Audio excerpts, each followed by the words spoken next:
Namaste, yogis. My name is Alana Kaivalya. I'm the author of Myths of the Asanas, and I'm also the founder of the Kaivalya Yoga Method.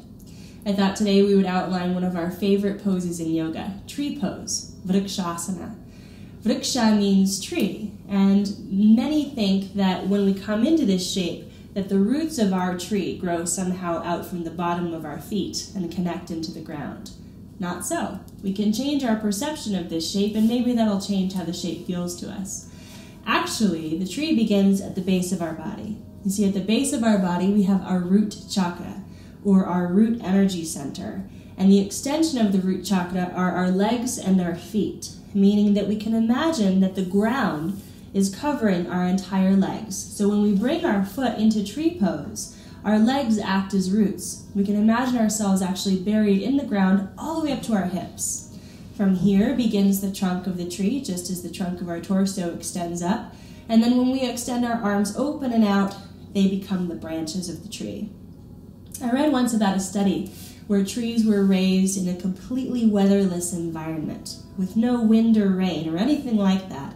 But then when these trees were exposed to the weather conditions, they broke and snapped very quickly because they had never ever developed the ability to bend or be flexible. And the strength of the tree is actually in its flexibility, just like yogis. So let's think about that as we do our tree pose. Shift your weight onto your left foot and bring your right knee up. If you'd like, you can also hug your right knee into your chest. Place the right foot on the inside of your left thigh, wherever it will go. It doesn't have to be this high. It can be just above the knee joint, below, or you could even modify this position by keeping the toes on the floor. Whichever place you find your foot in, press your foot against your thigh and vice versa, creating a nice symbiotic relationship between your thigh and your foot. Allow the left leg to be in Tadasana, or mountain shape, steady and grounded on the earth. Bring the right knee wide open, not by turning the hips, but rather just by bringing the knee out to the side. The right hip will have a tendency to hike up. Allow it to stay down. Draw the lower belly in and up, and start by bringing your hands into prayer shape.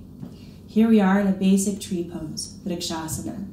From here, you're welcome to extend the arms up, or you could keep the hands together.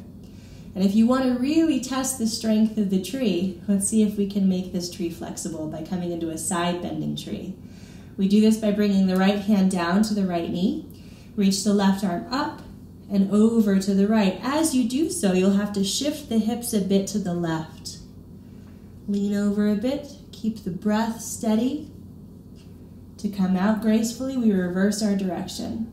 Bring the hands back to prayer, knee forward, and then down. So just as the tree's strength is in its flexibility, the yogi's strength is also in its flexibility. Keep that in mind no matter what the shape of your own body is or your flexibility, because flexibility comes in the mind as well as in the body. Enjoy your next tree pose. Namaste, yogis.